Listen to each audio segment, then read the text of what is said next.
We're going to do just a fun summer container. We're going to use a trellis in it. What we're going to do is take this trellis, if I don't get it caught in here, and we're going to put it right down in here. What I usually do is take the trellises and go down as far as I can go down with them in a pot. And we're going to take, if you've never used this, this is Black-Eyed Susan vine. It is awesome. It will creep up this entire thing. This is a different technique we're going to show you. Usually people would plant this here, so it'll grow up. We're going to take this one because it is so aggressive, and we're going to plant it from behind. That way it does not grab your plants. It will still grab a few, but it's not going to be as bad as what normally. And then you can take some of these and just lean them up against that like that, and backfill that a little bit. Gotta have my sweet potato vine. And we've learned over the years that if we put sweet potato vine here, it just overtakes everything. So what we're going to do is we're going to pull this back to the trellis right here. And this will actually make it grow through your flowers.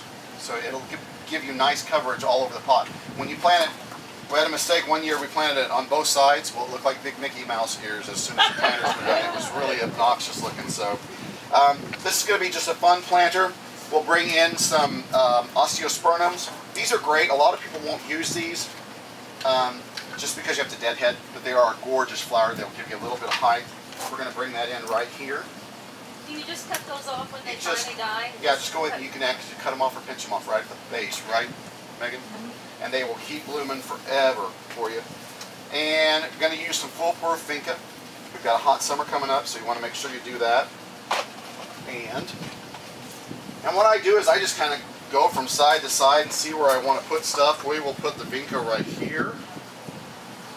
Gives a nice, pretty hot pink look. I never do any pot anymore, it seems like, without sweet potato vine. And I love this Bordeaux. This is a super petunia. If you've ever grown the wave petunias, they grow out and get really kind of stringy. These will bubble up, which the first color they ever invented was bubble gum, which is pink. And then they've got all these other colors that come in. The good thing with this one is you can cut it off when it gets really stringy, and then it starts just bubbling up again in the center, and then it cascades out. So what we're going to do is put this one right here, almost to the side of the vinca. And you can see I don't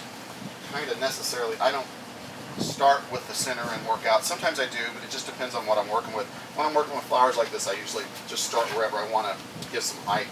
The next one we're going to use is an Angelonia.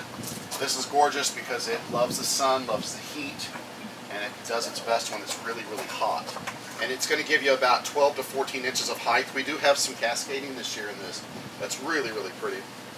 But you can see how the colors are going to start to pop out.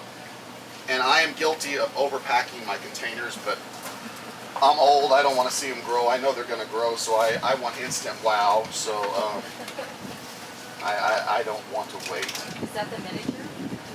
This one's going to be, yeah, probably about 12 to 13 inches tall, so not too big on it. And you can see how all the colors are popping together. And one thing I like to tell everybody, you can see this has yellow in it. We've got the yellow here, has the pink, we have the pink here, and it also has the lavender. We've got the lavender and the raspberry going. So we're all tied together. Now this is something new this year. Not this year, it's a couple years old.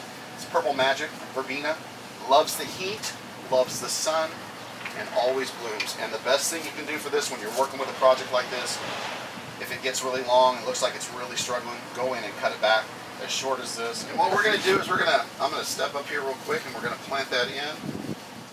Add some Start and Grow to this as soon as you plant it. Start and Grow is a great, quick booster fertilizer for your plants.